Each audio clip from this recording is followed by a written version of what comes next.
ఇంటి భోజనానికి స్వాగతం అండి. నేను మీ ఆశా జ్యోతి.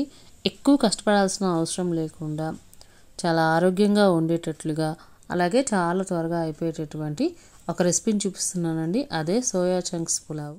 నాన్ వెజ్ తినని వాళ్ళైనా లేదా ఎక్కువ ప్రోటీన్ కావాలనుకున్న వాళ్ళైనా కానీ ఈ సోయా చంక్స్ తోటి పులావ్ చేసుకుంటే చాలా బాగుంటుంది. టేస్ట్ కూడా అద్దిరిపోతుంది.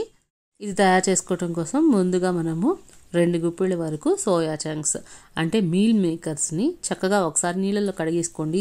ఆ తర్వాత మామూలు నీళ్ళు పోసుకొని ఒక గిన్నెలోకి నానపెట్టుకోండి. దీనికోసం 5 నిమిషాలు ఉంటే సరిపోతుందండి. మొత్తం కూడా చక్కగా నానిపోతాయి. ఇప్పుడు ఒక గ్లాస్ బియ్యాన్ని శుభ్రంగా కడిగేసేసి 2 గ్లాసుల నీళ్ళు పోసుకొని ఒక గిన్నెలో పక్కన పెట్టండి. ఇప్పుడు స్టవ్ వెలిగించుకొని చిన్న కుక్కర్ ఒకటి పెట్టేసుకొని 2 టేబుల్ స్పూన్ల ఆయిల్ వేసుకొని వేడి చేసుకొని 2 చిన్ని బిర్యానీ ఆకులు కూడా వేసుకోండి. అలాగే ఒక మీడియం సైజు ఉల్లిపాయ తరుగు కూడా వేసుకొని వేయించుకోండి. దాంతోపాటు హోల్ గరం మసాలా మీ దగ్గర ఏవి అవైలబిలిటీలో ఉంటే వాటిని వేసుకొని ఒక్కసారి టాస్ చేయండి. నేను ఇక్కడ దాల్చిన చెక్క అలాగే మరాఠీ మొగ్గ స్టార్ అనాస్ ముక్కలు చక్కగా వేసానండి. ఆ తర్వాత 1 టేబుల్ స్పూన్ వరకు కూడా అల్లం వెల్లుల్లి పేస్ట్ని చక్కగా వేసి పచ్చివాసన పోయేంత వరకు కూడా వేయించుకోవాలి.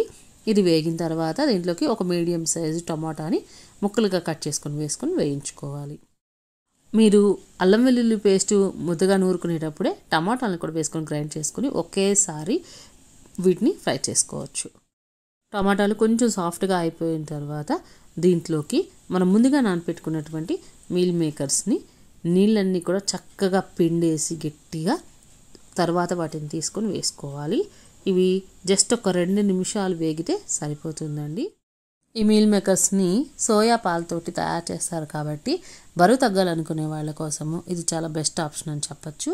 అలాగే ప్రోటీన్స్ కోసం నాన్ వెజ్ని తీసుకునే వాళ్ళకి తక్కువ ఖర్చుతోటి కూడా ఈజీగా అయిపోతుంది. ఇలా 2 నిమిషాలు వేయించిన తర్వాత దీంట్లోకి మనం నానబెట్టుకున్నటువంటి బియ్యం నీళ్ళతో సహా వేసేసుకోవాలి.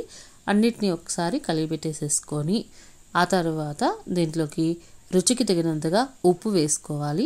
అలాగే 1/2 టేబుల్ స్పూన్ వరకు కూడా గరం మసాలా, 1/2 టేబుల్ స్పూన్ వరకు కూడా ధనియాల పొడి వేసుకోవాలి. ఇక్కడ ధనియాల పొడిని మనం వేయించి పొడి చేసుకుంటే ఈ టేస్ట్ అనేది చాలా బాగుంటుందండి.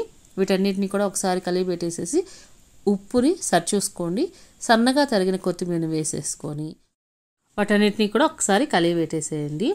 ఇప్పుడు మీరు మూత పెట్టేసేసుకొని 3 విజిల్స్ రానిచ్చుకుంటే చాలా పొడి పొడిగా అన్నం అనేది వస్తుంది. మీరు బిర్యానీ రైస్తో చేసినట్లయితే 1 గ్లాస్ బియ్యానికి 1 గ్లాస్ నీళ్ళు అనేవి పోసుకుంటే సరిపోతుంది. చూడండి మీల్ మేకర్స్ అనేవి చక్కగా ఉడికిపోయి ఎంత బాగా కనిపిస్తూ ఉన్నాయో. మరి లంచ్ బాక్స్లో పెట్టేటప్పుడు దీనికి స్పెషల్గా సైడ్ డిష్ అనేది అవసరం లేదండి. యాస్టిజ్ ఇలా తినేసేయచ్చు.